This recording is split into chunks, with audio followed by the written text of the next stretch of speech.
Hello, welcome to 30 Minutes. I'm Rick Anthony. I periodically receive emails from Jim DeLorenzo, a longtime friend of mine who has a public relations firm in Philadelphia. Most of the emails are press releases about clients, especially major events at the convention center that draw people from around the country and in some cases from around the world. The one that was of special interest to me was the recent Fan Expo Philadelphia that attracted comic book aficionados to buy and trade and meet comic book characters who became stars in other media, television, movies, and so on. It resonated with me because my late father loved collecting and reading comic books. I don't know why. He had stacks of them, and that ended up, I don't know where, after his death. I wondered whether or not he might have had some really valuable comic books in those stacks, something that might be worth tens of thousands of dollars today. Regrettably, I'll never know. Jim DeLorenzo handled the run-up to the expo and the news coverage during and after the event. Jim has handled other large events as well, requiring knowledge, skill, and nerves of steel, I'm sure. How are you? I'm good, Rick. Jim, it's good to see you. Thanks for being here. Thank you for asking. I do read your emails when I receive them. This one, as I said, really caught my attention because of the comic book.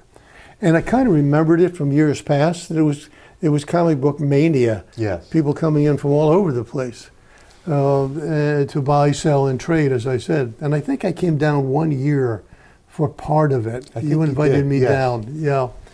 And you were all these costumed characters running around. Yes. It was crazy. It was just weird. It's a lot of fun. Let's start with how I met you. I think it was years ago when you were with Villanova in the sports information department. That's correct. I started my career at Villanova University in the athletic department. First, I was a volunteer assistant in the sports information office. Yeah. And I was equipment manager for the football team, and then they dropped football.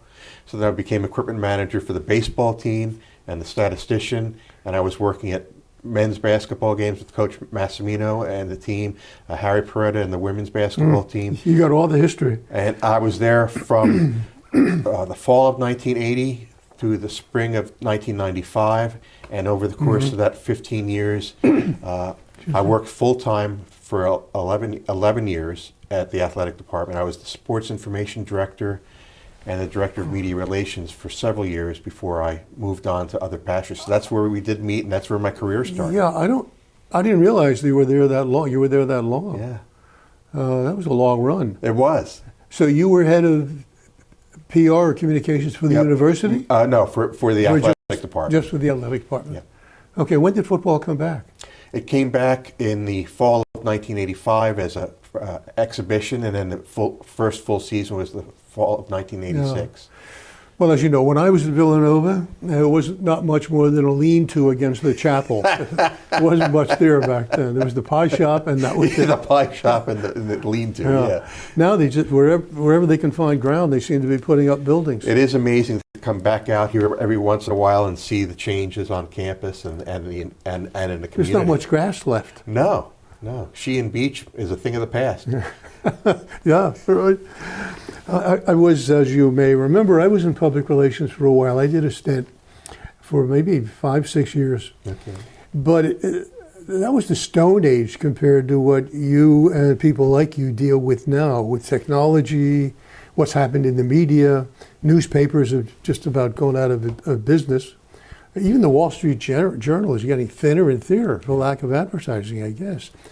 Anyway, you lived through and adapted to all the changes that have occurred over the years. It's been a really interesting period of turbulence and change and innovation.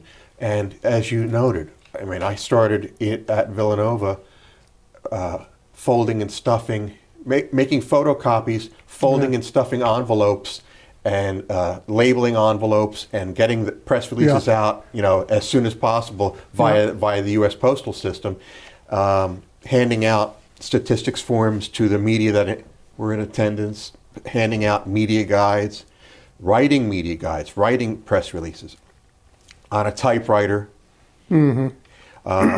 I learned how to use a computer starting in like the fall of 1983, when the first ticket, the first computer in the Villanova Athletic Department was bought in like the fall of 1983. It was this big? Yeah, it was huge, and you had to book time to work on it. Oh, So the computer, yeah, not a. Oh well, not a it was person. it was a PC. Yeah, It was an yeah. it was an IBM computer, but you had to book time because it was the only one there. Oh, So I would get on the computer like at 2:00 in the morning and spend an hour learning how to use this computer. But it was so I've learned a lot of new technologies, and I've learned a lot of new tools and resources. As you mentioned, the newspapers don't really exist in the way No. that we used to know them. There was an article in the Philadelphia Inquirer very recently about the only newsstand left in 30th Street Station has stopped selling newspapers. is that right?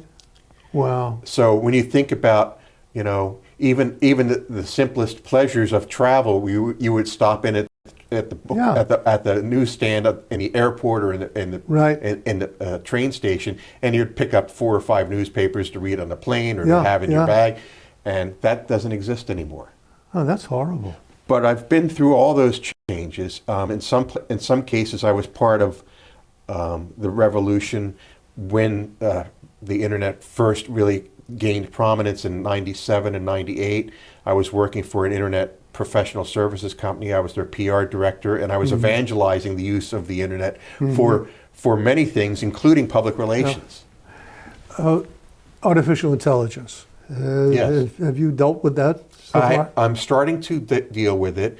It is an interesting tool, and like anything else, Rick, like the typewriter, like the computer, like the smartphone, they're just tools. They're not going to replace human intelligence. They're not going to replace Now there's some argument about that. emotion and passion and feeling. But what they are going to be, they're going to be tools to help us do our jobs better. Do you think it'll help you become a better writer? I don't know if it'll help me become a better writer, but I do know it'll help me find my resources and references and things a lot easier. Yeah, I have a friend of mine who does a lot of writing. He's not in PR, but he does a lot of writing. He's written books and so on. And he says that it really has helped him to become a better writer. So he'll have the machine cut the first draft, and then he'll work with the draft. Right. And he says it's faster as well. I guess I can. But as you also know, the screenwriters and others are really concerned that it's going to put them out of business, and it's already putting some of them out of business. Yes, the whole issue of creators' rights and Yes. and how we make a living as writers or information specialists, storytellers. It all comes down to storytelling in the long run. And what AI, what a lot of people are cautioning about AI is that it's going to replace writing. It's going to replace storytelling. Yes. And it's not going to, and my feeling is it's not going to replace those things because it'll never really, at least in these early stages, it'll never really be able to be authentic. Yeah. And part of that storytelling that I like to do for my clients and for other projects is to be authentically telling a good story Yes. that impacts people. And if you can't convey that emotion, I don't think AI can convey Not now, those emotions. not yet, but Yeah. it will. It will. Eventually, yes. There's no question about it. It was interesting that in the, and I don't know if it was approved, but in the proposed contract language with the Writers Guild, I read the language with interest. It started with artificial intelligence is not a person. And I didn't understand why that was important. I subsequently learned why that's important. I guess they're foreseeing the day when if AI writes a screenplay or adapts a book for a movie and gets credit for it, could end up as being nominated for an award Right. of some kind. Right. AI is not a person. Exactly. Yeah. And I think that that's going to become more important as especially in this year and the coming year, as these organizations and associations and unions begin to realize what's going on with AI and where maybe not threats but challenges and innovations and disruptions. Well, we lived through the what was it called? Cybernetics back then. And we were all wringing our hands. Yeah. Everybody's going to lose their job. Exactly. And a lot of people did lose their jobs. But then there were all the new jobs that popped up. I don't know if that will be the case this time around. We'll have to wait and see. We'll have to wait and see, but I am using it to a small extent right now. I do a lot of conferences and calls with my clients and colleagues, and in the past I would do, especially with Zoom becoming much more prevalent during the past 3.5 years, I would do my interviews and conferences with my clients over Zoom, and in the beginning I found myself doing a lot of this. Okay, and I'd be facing the balding spot on top of my head would be facing the camera instead of me looking at the camera. Yeah. So what I ended up doing is learning how to record my conversations on Zoom to record the conversation without me having to sit there and take notes and have my head turned down. So what I ended up doing was learning how to use Zoom in that regard so that I could help not only communicate with people, but also to capture the information. And then Zoom started introducing things like Otter, and there was another one called Fathom now that I'm using, which would transcribe. They would take the video or recording and they would transcribe it. And now what they're doing is, and this is where I'm first using AI, is it will live record and live produce a transcript, but it will also live produce a synopsis of your conversation. Wow. So that synopsis of your conversation, which may be 1 or 2, 3 paragraphs, is written by the AI. Well, a couple of years you won't even have to go to the office to be an avatar. Well, I don't know if it'll be an avatar or we'll have a chip in our heads. That's what I'm looking forward to. One at a time. Yes. One at a time. How long and how did you get this client fan expo? Because it has grown over the years, right? Because I remember it a few years ago when you were promoting it as a comic book. Right. It's much more than that now. It's much more than that, and that's because we talk about the changes in the technology and the tools and resources for public relations. There's been changes in all these different events and sports teams, properties, entertainment, sports properties that have found new ways to engage with their audience, and new ways to engage with their fans. So I started going to comic book conventions when I was like 8, 9, 10 years old. My father took me to New York several times in my. Your father too? Yeah. Well, he wasn't a fan, but he knew I was. Okay. So my mother and my father would take me to these things, and it was geeky. It was nerdy. It was just a bunch of young boys, young teenage boys, and slightly older men, college-age men, and maybe a few years older. But it was really only about comic books. It was about the comic books that you bought at the 7-Eleven or at the newsstand or at in a bookstore.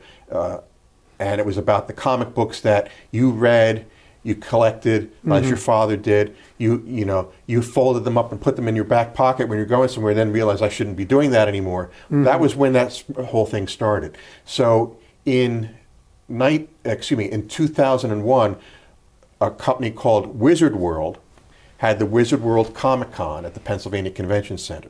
And I went to that as a fan. So I would go for one day, pay an admission fee, and walk around the floor of the convention center. And, it was primarily old comic books, some new comic books. Right. The guys who wrote the comic books were the celebrity guests, or the guys that drew the comic books were the celebrity guests. And then you had some people that would show up in costume. Flash forward to 2008, 2009, where the Marvel movies start coming out and other superhero movies start coming out. Now you're getting, Wizard World is putting together Comic Cons in Philadelphia that incorporate the actors who are playing these characters on on TV and film. And then you start seeing the rise of things like Lord of the Rings in the movie theater. You see things like Game of Thrones on HBO. You see TV shows like Smallville or The Flash or Green Arrow or Arrow as it's called, on national television. So you start bringing those actors in. And then you still had your Star Trek fans. So the Star Trek fans would come to see William Shatner or Leonard Nimoy or George Takei, or things Right. like that. And then you had the Star Wars fans. So now you have these fandoms of Game of Thrones, Lord of the Rings, Star Trek, Star Wars, Marvel movies, DC movies, Superman, Batman, Iron Man. Then you start getting things like Harry Potter. So you have all these different little fandoms that are starting to come together. Yeah. So in 2010, I was approached by a former sports information director at Fordham University, who I was friends with, who was representing the folks from Wizard World in their other ventures in sports. And he said, we need somebody in Philadelphia who knows PR, knows the media, and knows comic books. Bingo. And I said, that would be me. So I started working with them in 2010, and right through 2019, I was their PR guy in Philadelphia for all these events. And those events started to morph from Comic Cons to fan expos. And the fan expos were really pop culture events which brought all those little fandoms together. Yeah. And it became more than just comic books. Were there more than one events during the year? Because now it's this major Right. event in different cities. Yeah, there are a couple companies now, event-oriented companies, that produce these events around the country. Okay. So San Diego's Comic-Con, which recently had its 50th anniversary, has really been kind of like the standard where nationally where people know, oh, San Diego Comic-Con. Mm-hmm. But again, that's an event that morphed from being just comic books to being pop culture. How did they make it through the pandemic? Was it virtual? There was a great deal of upset in the industry during the pandemic because you couldn't do live events. Right. So a number of players like Fan Expo and San Diego Comic-Con did virtual events for most of 2020, the latter half of 2020, and well into 2021. I guess the audience has changed dramatically since your father took you to New York. I mean, They're not as I said, weirdos. Well, maybe they are still weirdos. well, I don't know. I hesitate to use weirdos, but that's become That much. was my word. Your Yeah, I word. know, Right. but that has become much more. My father. It isn't fringe My father would anymore. hit me if he. Go ahead. It isn't the fringe anymore. It's Yeah. the mainstream. Yeah. we have movies in the theater this week that are comic book based people are coming to see. But the demographics have changed as well. It's Absolutely. an older. It's an older crowd, but it's also a more diverse crowd. You see a lot more women and girls at these events than you ever saw before. You see a lot more families coming together than you ever saw before. You have a lot of diversity in the LGBTQ community that embrace the differences that they're experiencing through these characters that they're watching on screen. So you have a lot of different demographics coming together, and you have a lot of different fan groups coming together. So it's really got a much more broad-based appeal than it has had even when I started in 2010 working with them. As it has evolved, and they're obviously opportunistic. They see something, a new wave, a new trend, and so on. They take advantage of it, which is fine. But what do you think it's going to become? What it's called? Expo. Well, Fan Expo has kind of really, it's in a way, it's moved away from the Comic-Con model. And it's moved into this pop culture Yeah. model. So that when you walk the floor at the Pennsylvania Convention Center at the event each year, you see maybe 5 or 6 key vendors that are selling old comic books. And then the rest of the vendors and the dealers that are on the floor are selling things like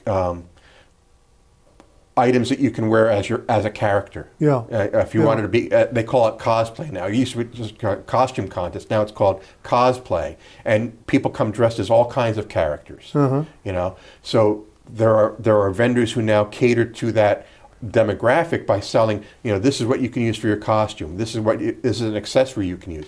Then you have people who are making swords and lightsabers and phasers and different prop models that they're selling on the floor. And then you have people who are making food. There was a fudge manufacturer at the Comic-Con this year, or the Fan Expo this year, and they're doing food in the shape of Star Trek figures and superhero figures and Star Wars figures and Lord of the Rings.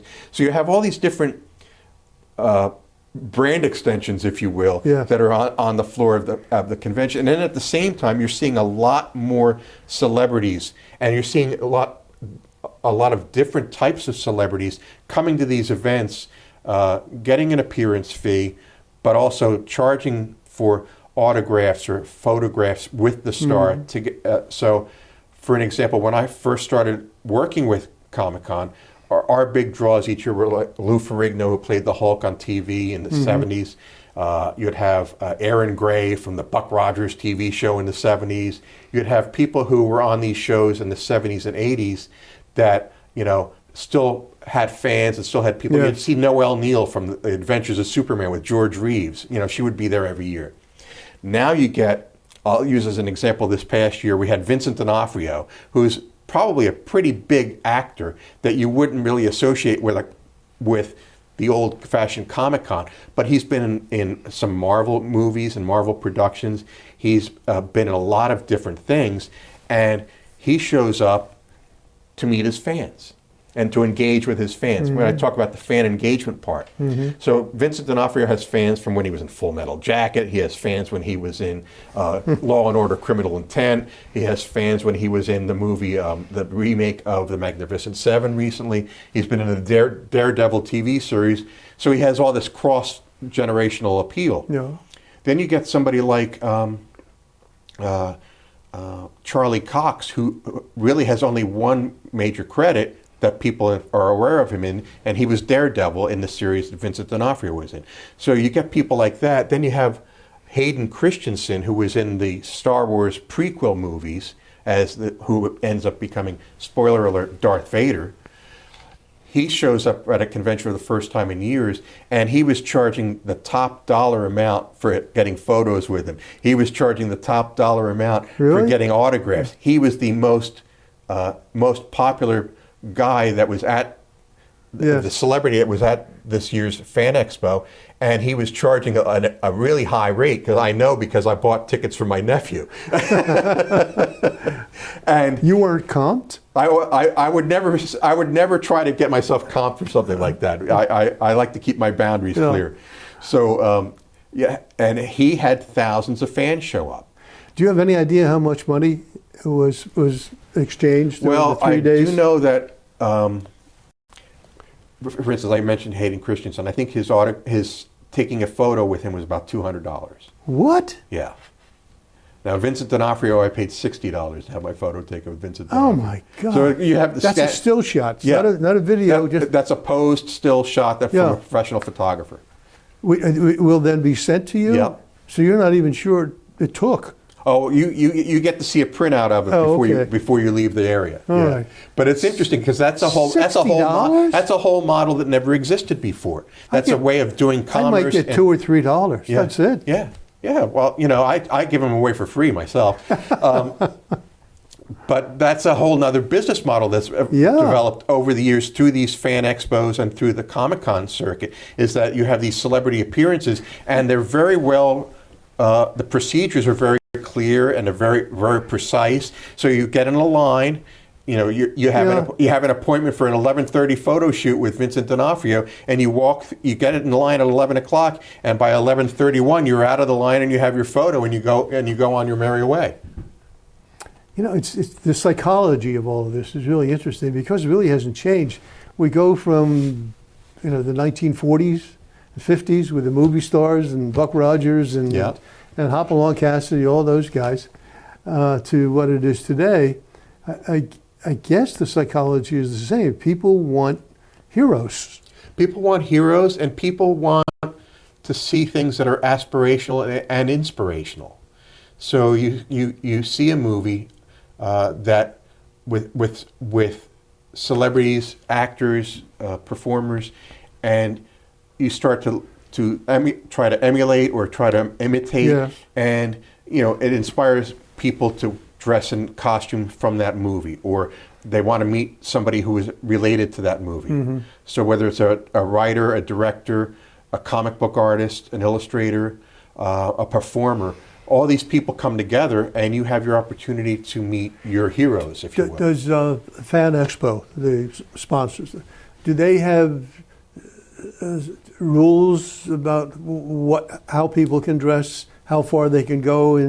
There are some cosplay, as they call it, cosplay rules and regulations. Yeah. But it's not too onerous. But it also, they spell it out very clearly for you. You know, you're allowed to bring this in. You know, but you can't. You know, you can come in with a fake gun, but it has to be checked at the door by the Philadelphia Police Department before you can even enter the building. You can. I was thinking more about licentious behavior or costumes. Yeah, there are rules. There are very clear rules about that. Because of all the kids. Because of all the kids, and because there have been issues, and not in Philadelphia, but in other places where these events have happened, there have been issues that have come up, and there was a big movement probably about 8 years ago. And the heading was "Cosplay is not consent." So if you're a woman in a Princess Leia in Empire Strikes Back costume, you are not going to be. That does not give somebody the consent to harass you. Mm-hmm. So those rules have been very clearly delineated over the last several years. Mm-hmm. And you've had this client for how long? Since 2010, so that's what, 13, going on 14 years. I know you've represented a lot of people, a lot of clients over the years. Some big and some small. Yes. This is a big one, I assume. This is one of my biggest events each year, and I, along with the fans and the people who normally go, I was deeply impacted in 2020 and 2021 when I didn't have this event to work with, because that was an event that I spent a lot of time, money, and effort, and I had a continuity going.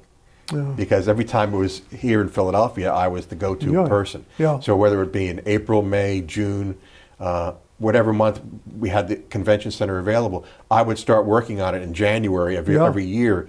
And in 2020, of course, I didn't have anything to look forward to. Yeah. 2021, we didn't have anything to look forward to. In 2022, when we came back last year, we had one of the biggest crowds we've ever had, because it was one of the first events in Philadelphia after the lockdowns really broke, and you had freedom of movement. We had it in April of 2022, and the attendance was huge because it was the first chance people had to reconnect, not only with the events that they like and they enjoy attending, but to see the other people that they know. You also had a number of sports clients. Yes. Union? Didn't you have the Union? I did work with Eastern Pennsylvania Youth Soccer, which was the major amateur body here in the Philadelphia area. And through that, I did some work with the Union. Right. And then I've also done some consulting work at times with the Philadelphia Phillies and with the 76ers. Mm-hmm. I just did a sports-related project over this past few weeks with the Eagles CEO, Jeffrey Lurie. His film production company is a producer on a new documentary about the Negro Leagues. And I had the pleasure of introducing that movie to the Philadelphia media and to a Philadelphia audience with Mr. Lurie. And I was the moderator for a Q&A with the director of the film after the film was screened. Mm-hmm. So again, my sports career comes back into play. Yes. The things I learned in Villanova, the things I learned in high school, the sports events that I've worked with, but also all that PR experience comes back into play. Who would be your dream client? Whether it's sports or entertainment, who would be your dream client? I've had some dream clients. Fan Expo is one of my dream clients.